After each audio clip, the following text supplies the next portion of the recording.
నేల మీద మనలాగే ప్రాణులెన్ని ఉన్నా పిలిచేందుకు పలికేందుకు చుట్టరికాలతో చుట్టుకునేందుకు ఎన్నెన్నో అందమైన వరసలు మనవేలే కన్నా నోరార పిలిచిన పలకని వాడిన మనసున మమతలున్న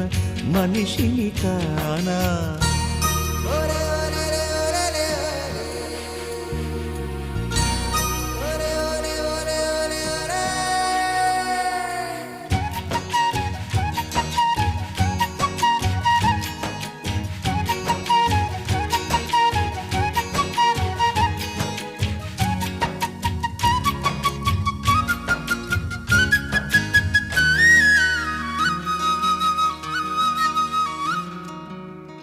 ఎవ్వరికి ఏమీ కాని ఏకాకినై ఉన్నా